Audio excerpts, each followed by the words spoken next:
Doctor Sudhanshu Trivedi ji please आप बोले। माननीय सभापति महोदय, आज इस पुराने वक्त की आखिरी रात में खड़े होकर इस नए वक्त के आगाज की नई सुबह के दिन मैं प्रधानमंत्री श्री नरेंद्र मोदी जी, हमारे अल्पसंख्यक मामलों के मंत्री किरण रिजिजू जी का मैं बहुत इस्तकबाल करता हूं। जब वक्त के ऊपर हम बात कर रहे हैं, वक्त की रुखसती का वक्त आ गया है और नई वक्त की नई सुबह होने का वक्त आ गया है। अगर हमें इस पे बात करनी है तो मुझे चार दृष्टि से बात करनी पड़ेगी। एक, इस बिल के तकनीकी प्रावधान जिस पे बहुत सारे लोग बहुत कुछ बोल चुके हैं। दूसरा है वक्त की अवधारणा, तीसरी है वक्त की राजनीति और चौथा है वक्त की राजनीति के नाम पर होने वाली वह सांप्रदायिक बनाम सेकुलर की राजनीति। सबसे पहले हमारे नेता सदन माननीय नड्डा जी ने बताया कि किस विस्तार के साथ इस वक्त कमेटी ने काम किया, किस शिद्दत के साथ हमारी सरकार ने काम किया। और चाहे वक्त कमेटी के जेपीसी के चेयरमैन हमारे उस सदन के सदस्य जगदम्बिका पाल जी रहे हों, हमारे मंत्री जी रहे हों, सबने जिस शिद्दत से काम किया है, तो उनके लिए मैं माननीय प्रधानमंत्री जी अपनी सरकार की तरफ से कहना चाहता हूं कि उन्होंने एक इबादत के भाव से काम किया है। तो मैं कहना चाहता हूं, इबादतों की तरह मैं ये काम करता हूं, अपने फर्ज को झुककर सलाम करता हूं।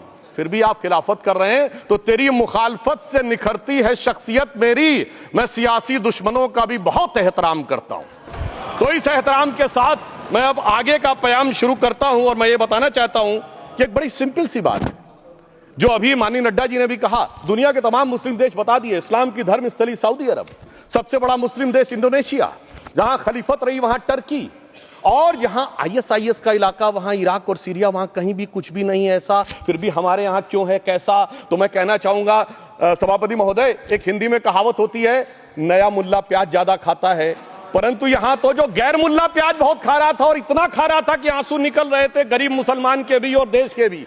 इसलिए मैं कहना चाहता हूं सभापति महोदय, अगर छोड़ दीजिए भारत की बात करिए, तो क्या ऐसी कोई शक्ति सिखों के पास है, ईसाइयों के पास है, यहूदियों के पास है, पारसियों के पास है? नहीं है। छोड़ दीजिए, इस्लाम के अंदर आइए। अगर इतना भाईचारा है तो ये सुन्नी वक्फ बोर्ड और शिया वक्फ बोर्ड अलग क्यों है मेरे भाई? जमीन पे एक दूसरे पे एतबार नहीं है, सिर्फ सियासत के लिए साथ में आने की बात है। ये भी जरा सोचने की बात है। और जो अकलियतों में भी अकलियत है, आगा खानी है, बाकी है, जो बोहरा है, उनकी तो कोई गिनती नहीं है। हमारी सरकार ने पहली बार मुस्लिम समाज के अंदर भी ईमानदारी से सबको समान प्रतिनिधित्व देते हुए एक नई सुबह के नए वक्त का आगाज किया है। इसके लिए मैं सरकार को बधाई देना चाहता हूं। और सिर्फ ऐसा ही नहीं है, मुस्लिम समाज के अनेक लोग इस प्रकार के नियमों से बहुत प्रभावित हुए और बहुत प्रताड़ित हुए, जिसके अनेक उदाहरण बहुत लोगों ने बताए होंगे। मोहम्मडन एजुकेशन सोसाइटी कोल्हापुर का केस है, ईदगाह मैदान हुबली का केस है, जिस पर सुप्रीम कोर्ट ने साफ साफ उसको हुबली धारवाड़ म्युनिसिपल कॉर्पोरेशन को वापस कर दिया। अनीसा अयासा वर्सेस तमिलनाडु वक्फ बोर्ड का केस है, तेलंगाना स्टेट वर्सेस मोहम्मद मुजफ्फर का केस है, हिमाचल प्रदेश वक्फ बोर्ड वर्सेस ख्वाजा खलीलुल्लाह का केस है, और सभापति महोदय ताजमहल पर भी दावा कर दिया गया। अब तो मैं पूछना चाहता हूं, और सुप्रीम कोर्ट ने अपने जजमेंट में कहा कि भाई शाहजहां के जमाने का लिखा फरमान लेके आइए, तब हम मानेंगे कि इस पे कोई दावा है या नहीं।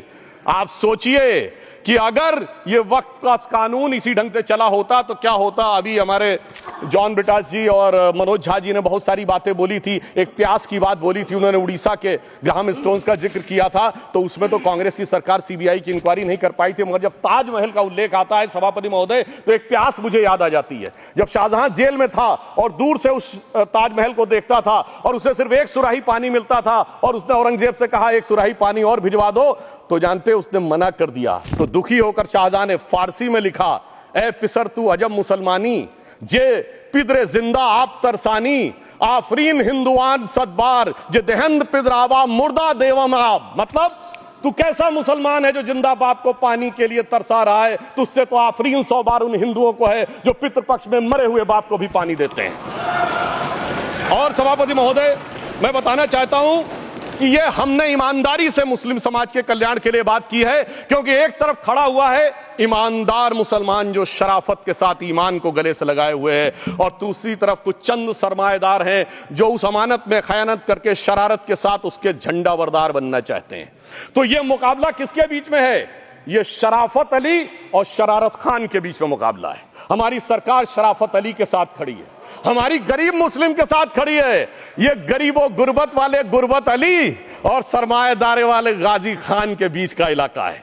मगर मैं कहना चाहता हूं महोदय, एक बात मैं बहुत स्पष्ट रूप से कहना चाहूंगा, इन जरूरतमंद मुसलमानों की लड़ाई के लिए मैं कह सकता हूं कि ये गरीब मुसलमानों के दिल की कसक और कट्टरपंथी वोट के ठेकेदारों के मन की ठसक के बीच में हमारी सरकार ने उस कसक का साथ दिया है, जिसके लिए मैं मानता हूं गरीब और पसमानदा मुसलमान निश्चित रूप से उनका आभारी होगा।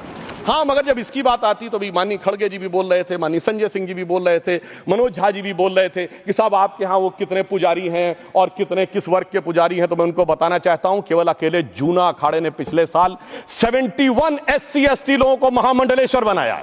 अरे आपको हमारे सदन में बैठे हुए बाल योगी उमेश नाथ जी नहीं दिखते? वैसे तो कहा जाता है जात ना पूछो साधु की, मगर मैं बताना चाहता हूं विश्व हिंदू परिषद के 50,000 से अधिक पुजारी ट्राइबल्स में जो शेड्यूल कास्ट है जो काम कर रहे हैं। मगर मैं हद अदब से पूछना चाहता हूं, बताइए मुल्ला मौलवी मुफ्ती मुकर्रम बारी हाफिज में से कितने पसमंदा हैं? उसमें कितने जुलाहा अंसारी घोसी बताइए मिरासी कितने हैं? बाकी छोड़िए, पर्सनल लॉ बोर्ड में है क्या? अरे वक्फ बोर्ड में है क्या? इसीलिए मैं कहता हूं खुद मियां फजीहत दूसरों को नसीहत। अगर ईमानदारी से बात करनी है तो उस पर आगे। मगर मैं एक बात और कहना चाहूंगा कि हमारी जो सरकार ने नाम दिया है, इसको उम्मीद नाम दिया है। और ये उम्मीद है किसके लिए? उस ईमानदार मुसलमान के लिए और देश के हर खास व आम के लिए ये उम्मीद है। मगर सभापति महोदय, कुछ लोग वो हैं जो उम्मा का ख्वाब पाले हुए थे। उम्मा शायद हमारे बहुत से लोग समझते हो ना समझते हो, पूरी एक एंटायर जो इस्लामिक खलीफत और राज होता है उसको उम्मा कहते हैं। उम्मीद वालों को तो उम्मीद की नई रोशनी दिख रही है, उम्मा वालों की उम्मीद पे पानी फिर रहा है। तो ये उम्मीद और उम्मा के बीच का भी मामला है। परंतु मैं ये भी कहना चाहूंगा सभापति महोदय, इसके बाद सिर्फ ऐसा ही नहीं था। प्रॉपर्टीज के ऊपर, तमाम सरकारी प्रॉपर्टीज पे, जिसमें बहुत डिटेल में हमारे साथी लोग गए, मैं डिटेल में नहीं जाना चाहता। भोपाल का विषय, हैदराबाद का विषय, मुंबई का है, लखनऊ का है, पटना का है, बहुत प्रकार से है। माननीय लालू प्रसाद यादव जी का विषय जब बताया गया था तो बहुत ज्यादा हमारे मनोज झा जी बोल रहे थे, तो अब मैं उसके डिटेल में नहीं जाना चाहता हूं। सबने वो वीडियो देखा है। बस एक लाइन में उनके लिए कहना चाहूंगा, वो कुछ भी बोल रहे हैं, जिसे कहते हैं बिगड़ी बात बने नहीं, लाख करो किनकोए, रहीमन बिगड़े दूध को मथे न माखन होए। अब जो बोलना था वो बोल चुके, सबके सामने वो आ चुका। अब एक बात और है, दूसरे धर्म स्थलों के बारे में विषय आता है तो मैं याद दिलाना चाहता हूं, केरला के कैथोलिक चर्च ने 31 मार्च 2025 को जो लिखा, सिर्फ उसकी लास्ट की 2 लाइन बोलना चाहता हूं। We request the central government to get the amendment bill passed as early as possible so that the tears of thousands of suffering people in the place like Munambam can be wiped out only by a legal amendment that can provide a permanent solution to their suffering. We urge all the MPs from opposition party to support the bill so that the historic legislation can become unanimous. मगर सभापति महोदय, ये अल्पसंख्यकों की बात करने वाले जब अल्पसंख्यक की बात आती तराजू पे तौलते हैं, किसका वेट ज्यादा है, किसकी धमक ज्यादा है, किसकी खनक ज्यादा है, फिर तय करते हैं कि माइनॉरिटी के साथ आना है, किस माइनॉरिटी के साथ नहीं आना है। और मैं एक और बात कहना चाहता हूं, तमिलनाडु के तिरुचेरी मंदिर की बात आई, यमुनानगर में गुरुद्वारे की बात आई, केरल में क्रिश्चियन कम्युनिटी की जमीन की बात आई। बहुत सारे लोग प्लेसेस ऑफ वर्शिप के एक्ट की बात करते हैं, तो as per places of worship act Tamil Nadu का मंदिर का तो स्टेटस नहीं चेंज हो सकता भाई। 15 अगस्त 47 के बाद किसी प्लेस ऑफ वर्शिप का स्टेटस नहीं चेंज हो सकता, तो वक्फ बोर्ड को क्लेम फॉरफिट कर देना चाहिए, because it is in contrast to the places of worship act. परंतु अब सुनिए, यही गुरुद्वारे के बारे में भी होना चाहिए। मगर सभापति महोदय, चाहे वक्फ बोर्ड का एक्ट हो, चाहे प्लेसेस ऑफ वर्शिप एक्ट हो, एक ही को फायदा होना है, जिसे कहावत में कहते हैं खरबूजा छुरी पर गिरे या छुरी खरबूजे पे गिरे, आखिर में कटना भगवे रंग के खरबूजे को ही होता है। अब मैं यह भी बताना चाहता हूं कि इन संपत्तियों के द्वारा जो कुछ हुआ, उन्होंने इतनी चीजों को लिया है, इतनी चीजों को लिया है। एक पुराना उर्दू का शेर है कि मिटे नामियों के निशान कैसे कैसे, और ये जमीन खा गई आसमां कैसे कैसे। इस जमीन ने कैसे कैसे लोगों को अपने में समा लिया, इसकी तमाम तारीख गवाह है। अगर मैं इसमें बहुत डिटेल में जाऊंगा तो सदन का बहुत सारा वक्त जाएगा, परंतु मैं एक बात ये कहना चाहता हूं कि जब इतना ज्यादा आगे बढ़ गया तो फिर कोर्ट ने आगे इंटरवेंशन करना शुरू किया। मैं डिटेल में नहीं जाना चाहता हूं। अभी कार्तिकेय शर्मा जी ने बहुतों ने बोला सैयद फैसल का case versus union of government, Allahabad high court के केस को कहा, मगर Bashir versus State of West Bengal case में उन्होंने बहुत क्लियर कट कहा है कि waqf is not a religious denomination in accordance with the Article 26 of the Constitution, so the matter relating to the restricting the economic, financial, political and other sectoral activities that may be associated with religious practice under Article 25(2)(a) of the Constitution can be regulated by the state. तो मुझे लगता है अब इसके बाद कोई किंतु परंतु का स्कोप नहीं रह जाना चाहिए।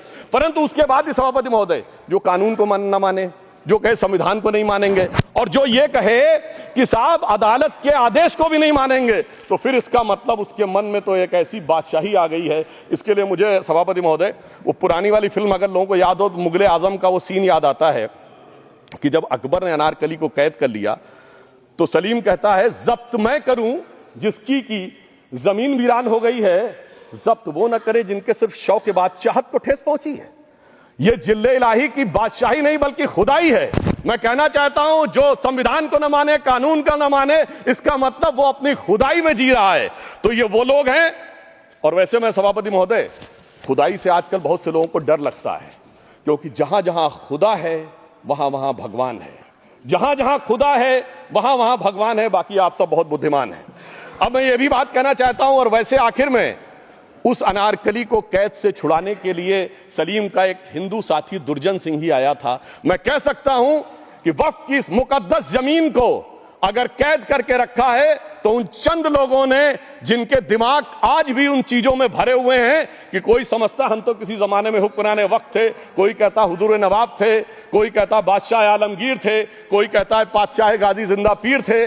तो नदीमुल हक साहब ने जो बोला था ना, किसी के बाप का हिंदुस्तान थोड़ी है, बिल्कुल मैं कहना चाहता हूं जिन्होंने इस देश के लिए खून बहाया उनके बाप का हिंदुस्तान है, उस गरीब मुस्लिम कारीगर के बाप का हिंदुस्तान है। पर जो ये कहते हैं कि आगरे का लाल किला किसके बाप ने बनवाया, आगरे का किला किसके बाप ने बनवाया, दिल्ली का किला किसके बाप ने बनवाया, हैदराबाद का चार मीनार किसके बाप ने बनवाया, उसके बाप का यह हिंदुस्तान नहीं है। और उसके बाद भी जो आप करना चाहते हैं, अगर इस रास्ते में आप कांटे बिछाना चाहते हैं, तो उनके लिए एक लाइन कहना चाहता हूं सभापति महोदय, तेरी तमन्ना है पर हम खार न बोने देंगे, खार कांटों को कहते हैं, तेरी तमन्ना है पर हम खार न बोने देंगे, तुझे हम राह की दीवार न होने देंगे, तू सबको रौंद कर आगे जो निकलना चाहे हम तेरी इतनी भी रफ्तार न होने देंगे। और इसीलिए हमारी सरकार ने इस विषय के ऊपर एक सही और सटीक प्रयोग करने का प्रयास किया है। मैं दूसरी बात यह भी बताना चाहता हूं, हमारे डीएमके के तिरुचि शिवाजी ने अनायास अकारण यह बात बोली थी कि उस समय जब जिन्ना का उल्लेख करते हुए उन्होंने कहा कि पार्टीशन के समय, तो मैं उनके सुलभ संज्ञान के लिए बता देता हूं, 1946 की कॉन्स्टिट्यूएंट असेंबली में मद्रास प्रेसिडेंसी में 30 आउट ऑफ 30 सीट्स जो थी वो मुस्लिम लीग ने जीती थी विद 95% ऑफ वोट्स, और एक भी मुस्लिम वहां के बाद बाहर नहीं गया। इसलिए मैं ईमानदारी से कहना चाहता हूं, फैक्ट को समझिए। और जो मद्रास प्रेसिडेंसी के मुस्लिम लीग के अध्यक्ष थे और पीजे पोकर साहब बहादुर और मोहम्मद इस्माइल, वही बाद में इंडियन यूनियन मुस्लिम लीग के अध्यक्ष बने, और उन्होंने 28 अगस्त 1947 को सेपरेट इलेक्टोरेट मांगे, जो कोई जाके कॉन्स्टिट्यूएंट असेंबली की डिबेट में पार्लियामेंट किया। आप वेबसाइट पे पेज नंबर 270 पे जाके पढ़ लीजिएगा। सरदार पटेल ने बड़े गुस्से में इस बात को कहा, अब जो हो गया सो हो गया, एक रात में दिल नहीं बदल गया, मगर अब देश के लिए कैसे आगे बढ़ना है उसके लिए ईमानदारी से आगे आओ।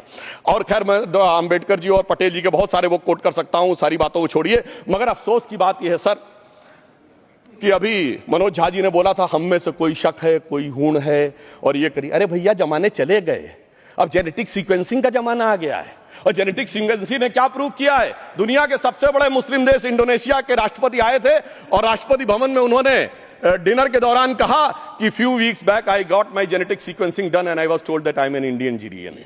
अरे साहब कहां गुलामी की मानसिकता में पड़े हुए हैं सभापति महोदय।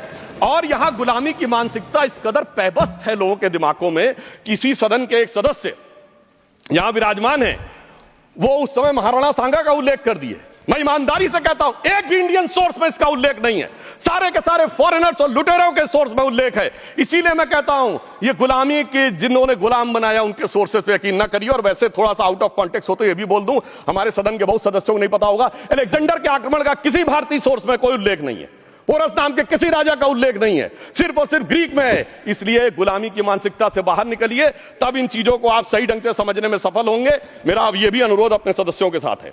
वक्त की अवधारणा के बारे में बहुत कुछ बोला जा चुका है कि ये ओरिजिनली कहां से आया, पर मैं इतना कहना चाहूंगा, सबसे पहले वक्त का उल्लेख आता है जब ससनिड एम्पायर को खलीफा उमर ने कैप्चर किया, तो आज का जो सदन इराक है उसके इलाके को उन्होंने वक्फ डिक्लेयर किया और वो स्टेट के द्वारा कंट्रोल होता था। स्टेट के बारे में माननीय नड्डा जी ने अभी बताया कि बड़े बड़े देशों में किस ढंग से होता था। सर सैयद अहमद खान ने भी वक्फ को